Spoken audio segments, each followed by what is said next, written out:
The legal battle between Justin Baldoni and Blake Lively has taken a dramatic turn with newly unredacted deposition details and private text messages surfacing, and the revelations are nothing like the story the public has been told for months. Instead of proving a ruthless smear job, the evidence is showing a far more complex reality, one filled with hesitation, misunderstandings, and moments where both sides seemed willing to step back from conflict.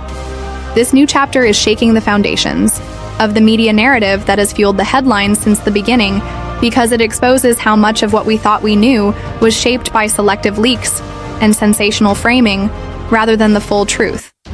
The texts show restraint, empathy, and even doubt about whether the fight should continue, while the deposition reveals candid moments where neither Justin nor Blake appeared committed to destroying the other in a city where image is currency and perception is everything. These revelations could rewrite the public's understanding of the case and turn what was seen as an all-out war into a cautionary tale about how Hollywood drama can spiral far beyond the intentions of the people at the center of it. The latest phase of the Justin Baldoni versus Blake Lively legal battle has set Hollywood buzzing once again because the unredacted deposition and private text messages have now been revealed, and they are painting a story that looks completely different from the one the media has been selling for months instead of confirming a ruthless smear campaign designed to take down reputations.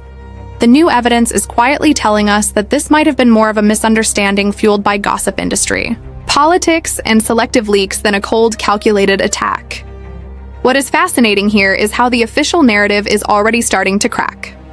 People who were once convinced that Justin had been unfairly targeted are now asking deeper questions about who benefits from framing the dispute in a way that makes it look more scandalous than it really is. And those who were firmly in Blake's corner are suddenly wondering whether they might have been missing some important context from the beginning. When you strip away the spin, the text messages reveal exchanges that feel more like moments of frustration and confusion than evidence of a well-organized character assassination. Both sides in these messages show hesitation and even some moments of empathy for one another, which does not fit the image of two celebrities locked in a no-holds-barred war. The deposition itself has its own surprises because there are sections where the tone is calm, reflective, and focused on avoiding escalation. This is the part that the public was never supposed to see, because it does not sell headlines or ignite online outrage. Yet it is here now, and it is forcing a shift in how this battle is being perceived inside the entertainment industry. These kinds of revelations always raise a bigger question about how stories are crafted in Hollywood, because the industry thrives on conflict drama and the idea that there are clear heroes and villains, but reality is rarely that clean-cut in many ways. What we are seeing here is a reminder that personal disputes between high-profile figures are often messy, unpredictable, and full of private nuances that never make it to the public stage. The interesting thing is that neither Justin nor Blake seems to have been eager to escalate this fight to the level it has reached. Now the texts show pauses in conversation, long stretches where nothing confrontational is said, and occasional signs that they both were willing to simply walk away from the dispute entirely. But the machinery of media and legal positioning seems to have kept pushing the story forward anyway. Perhaps the most telling part of the deposition is the section where Justin is asked directly whether he believes Blake intended to damage his career, and he hesitates before giving an answer. His hesitation is not the kind of strategic pause lawyers coach you on. It feels like a genuine moment of uncertainty, a recognition that maybe the intentions here were not as dark as they had been portrayed on the other side. Blake, when asked similar questions about whether she felt personally attacked, gives responses that sound more weary than angry. It is almost as if both of them have been caught in a cycle of defending themselves against a storm that neither fully started. This is the kind of situation that leaves the public wondering whether the real conflict is between the individuals or between their legal and publicity teams who have a vested interest in keeping the fight alive. The problem with high-profile legal disputes is that once the narrative is set in motion, it develops a life of its own. Reporters, editors, and online commentators latch on to every scrap of information they can find, and before long, the image of the dispute becomes more powerful than the truth. That is why the release of these unredacted materials is so disruptive, because it cuts through months of speculation and gives us raw, unfiltered exchanges between the two sides. Of course, raw and unfiltered in this context still means carefully transcribed in a legal setting. but it is far closer to reality than the crafted leaks we have been getting for so long, and the effect is immediate. People are reassessing. Their opinions debates are breaking out across social media, and Hollywood insiders are privately saying that this could shift momentum in unexpected ways.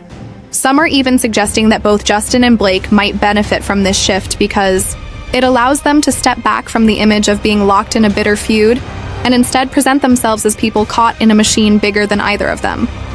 But there is also the possibility that the damage has already been done because once the public sees you as part of a scandal, it is nearly impossible to undo that impression. The entertainment press thrives on the most extreme version of events. And even with this new evidence, some outlets will keep pushing the older narrative. Because it draws more clicks and keeps audiences engaged behind the scenes, sources are saying that this case is now as much about managing public perception as it is about legal arguments. And that is something both Justin and Blake have to navigate very carefully from here on. If they lean too hard into defending themselves, they risk looking defensive. If they stay too quiet, they risk letting others control the story. It is a delicate balance, and one that is almost impossible to get right, especially when your every move is being watched by the press. The fact that the deposition contains exchanges showing no direct attempts to ruin the other person's career is also putting pressure on commentators, who have been publicly taking sides. Because this kind of evidence challenges the foundation of their arguments and forces them to either adjust their positions or double down on a narrative that is losing credibility. In a way, this has become a test case for how celebrity disputes are covered in the age of instant information where everyone is both a consumer and a producer of news. The reality is that once a headline is out there, it shapes the conversation, regardless of whether it is fully accurate, and undoing that impression takes more than just facts. It takes time, repetition, and a willingness to keep telling the more nuanced version of the story, even if it is less exciting.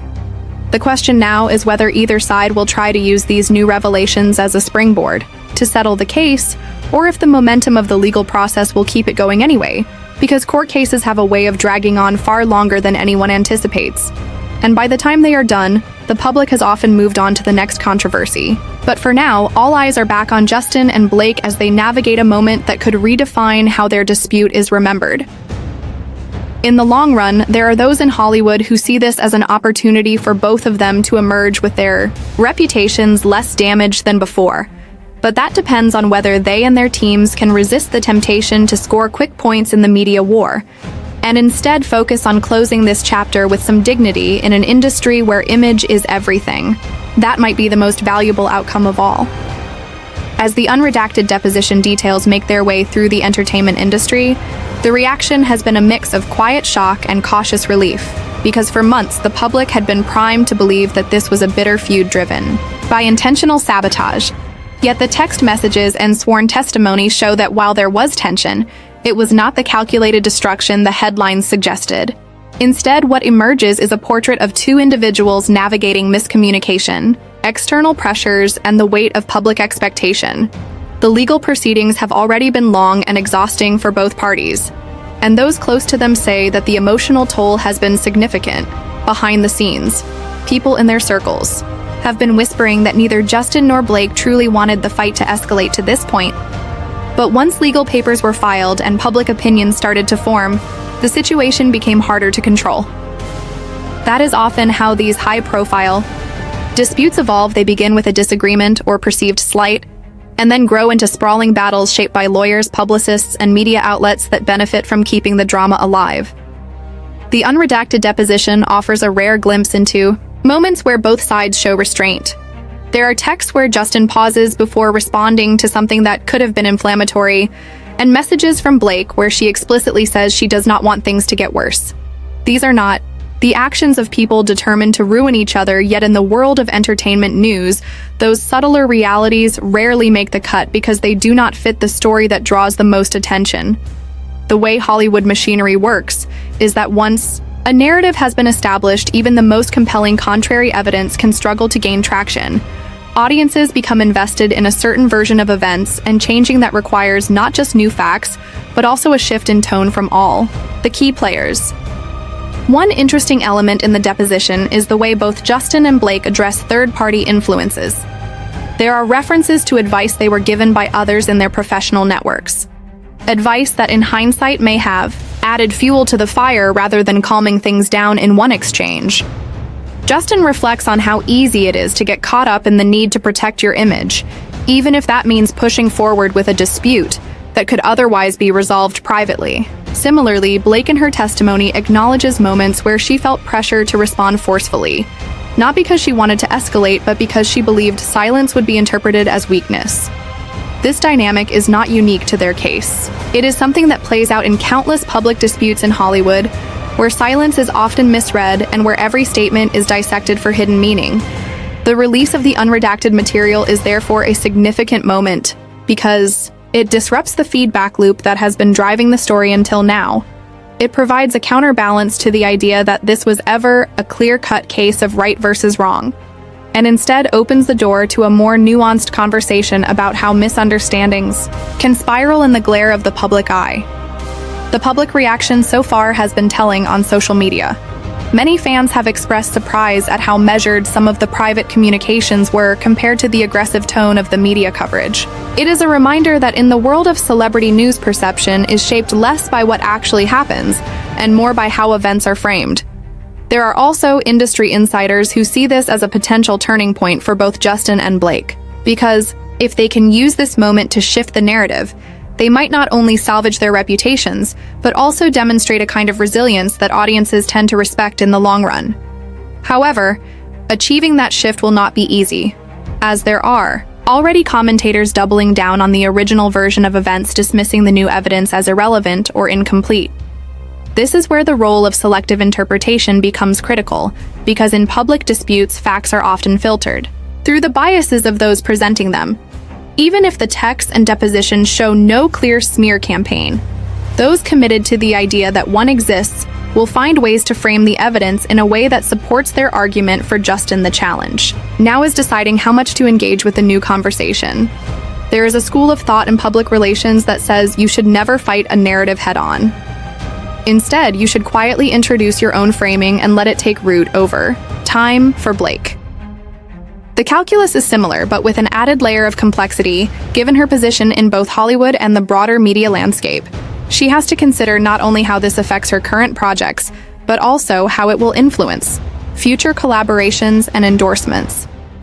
If the perception shifts too slowly, the lingering doubt could affect her brand in subtle but costly ways. One of the striking things about the deposition is how ordinary some of the exchanges feel stripped of their celebrity context. These could be conversations between any two people navigating a misunderstanding. This ordinariness stands in sharp contrast to the high-stakes legal and media framework surrounding the case, and it underscores how much of the drama is constructed rather than inherent to the dispute. The entertainment industry thrives on those constructions because they allow stories to be packaged, marketed, and consumed like serialized television. Each new development becomes an episode designed to keep audiences hooked. But in reality, most disputes are less about dramatic betrayals and more about the slow accumulation of missteps, hurt feelings, and poorly timed decisions in the days since the unredacted material came out. There has been a subtle shift in the tone of coverage. While some outlets continue to push the more sensational angle, others have begun to acknowledge that the story is more complicated than it first appeared. This shift is small but important, because once a more balanced view gains even a foothold, it can expand rapidly, especially in the age of social media, where alternative narratives can spread as quickly as official ones. Still, there are risks for both sides in leaning too heavily on this new framing. If they appear to be using the deposition and texts as a weapon rather than a clarifying tool, they could reignite the very tensions they are trying to diffuse. The safest path forward might be a carefully coordinated approach, where they allow the public to draw its own conclusions from the evidence without too much overt guidance. But in practice, that kind of restraint is difficult to maintain, especially when the temptation to score quick wins in the court of public opinion is so strong. What makes this case so fascinating is not just the legal drama, but the way it illustrates the gap between perception and reality in Hollywood. Once a certain image is set, it takes extraordinary effort to replace it, and even then the replacement image is often just as constructed as the one it replaces for Justin and Blake. The coming weeks will be critical in determining whether this moment becomes a turning point or just another chapter in a story that refuses to. And the fact that the deposition and texts show no coordinated smear job could be the foundation for a resolution, but only if both sides are willing to act on it. Otherwise, the evidence will simply become another piece of the puzzle, one that future commentators will reference without ever fully changing the outcome. The next moves from both camps will tell us whether this case winds down quietly or escalates once again, and given the history of high-profile disputes in Hollywood betting on a quiet resolution may be optimistic but not impossible. The days following the release of the unredacted deposition and text messages have been filled with a strange mix of quiet recalibration and subtle positioning, as both Justin Baldoni and Blake Lively, along with their respective teams, begin to assess the implications of this new phase of the case. There is a sense in Hollywood right now that this moment could serve as a rare opportunity for both of them to step away from the image of sworn enemies and instead present themselves as individuals who were caught in a narrative that grew far larger than they ever intended. What is fascinating is how quickly the tone in certain media circles has shifted. Even outlets that were once relentless in painting this as a bitter feud have begun to acknowledge that the reality is more nuanced. This does not mean the headlines have suddenly become soft or sympathetic, but there is a clear change in the way the story is being framed. The language is less about accusations and more about revelations, less about direct conflict and more about the forces that drove these two high-profile figures into a public battle. In the first place, one of the most striking things about the deposition is the degree of hesitation present in both testimonies. It is not the kind of hesitation that comes from being caught off guard. It is more like the pause of someone who is weighing their words carefully, not out of fear, but out of a recognition that the truth is not as simple as a yes or no answer. For example, when Justin is asked whether he believes Blake intentionally tried to damage his career, he takes a long moment before responding. And even then, his answer leaves room for doubt not about the facts, but about the interpretation of those facts. Similarly, when Blake is pressed on whether she felt Justin acted out of malice, she avoids making an absolute statement, instead framing her response around feelings of misunderstanding and miscommunication. That choice of words alone is telling, because it suggests that while there was certainly tension, neither side was entirely convinced of the other's ill intent. The text messages reinforce this picture, rather than being filled with direct insults or calculated strategies to undermine each other. They contain moments of frustration tempered by restraint. There are exchanges where one side expresses irritation, and the other responds with an attempt to defuse the tension. There are also notable gaps in communication that suggest periods where both parties stepped back either to cool off or to focus on other matters outside the dispute. These gaps are particularly important because they contradict the idea of a relentless campaign by either side in Hollywood image management. It is as much about what you do not say as it is about what you do say.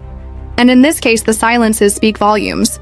It is worth noting that this is not the first time a celebrity dispute has taken on a life of its own, fueled by speculation and selective leaks. But it is one of the few times that unredacted material has provided such a stark contrast to the dominant narrative. It raises the question of how many other public feuds are more the product of external forces than genuine personal animosity. In conversations with industry insiders, there is a growing recognition that the public may be tiring of the constant churn of scandal-driven headlines. While these stories generate clicks and engagement in the short term, they also risk eroding trust over time if audiences begin to suspect that they are being fed exaggerated or even manufactured drama. This is why the Baldoni Lively case is now being watched so closely, because it has the potential to serve as a kind of case study in how narratives can be reshaped in real time thanks to the availability of raw, unfiltered context. Of course, raw and unfiltered is still relative here, since the deposition and texts are part of a legal process and subject to the framing that comes with sworn statements, but they are far closer to the underlying reality than the sound bites that have been dominating coverage until now. The challenge for both Justin and Blake is how to use this moment without appearing opportunistic if they are seen as exploiting the unredacted material for public sympathy. They risk alienating some of the very audiences whose perception they are hoping to shift.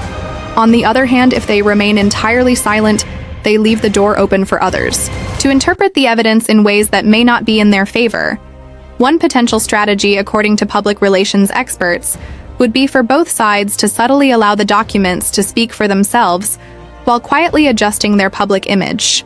Through non-confrontational appearances and projects that reinforce their professionalism and likability, this could mean choosing interviews where the focus is on their work, rather than the dispute, or engaging in public acts of goodwill that signal a desire to move forward without explicitly addressing the conflict.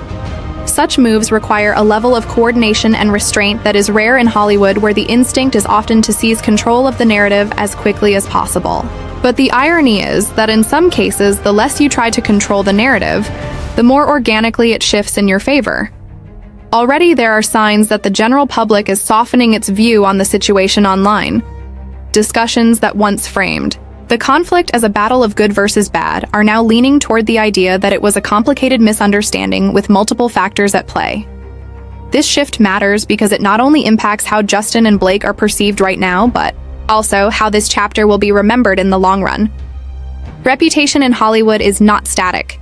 It is a living thing that evolves based on the accumulation of public impressions, and moments like this can become turning points that redefine careers. The most unpredictable element in all of this is how the legal process will intersect with the shifting public narrative. Court cases have their own momentum, driven by filing schedules and rulings that are largely unaffected by media perception. But in high-profile disputes, there is always a subtle interplay between the two. Sometimes public opinion can even influence the tone of negotiations or the willingness of parties to settle before a trial. In this case, the absence of clear evidence of a smear campaign could make a negotiated resolution more attractive to both sides, especially if it allows them to walk away without having to publicly retract previous statements. Yet, even if a settlement is reached, the way it is presented will matter as much as the terms themselves in Hollywood. The optics of how a conflict ends can be as important as the outcome, because they signal to the industry and to audiences how a person handles adversity as the dust begins to settle around. The unredacted deposition and text messages in the Justin Baldoni and Blake Lively case. One thing is clear.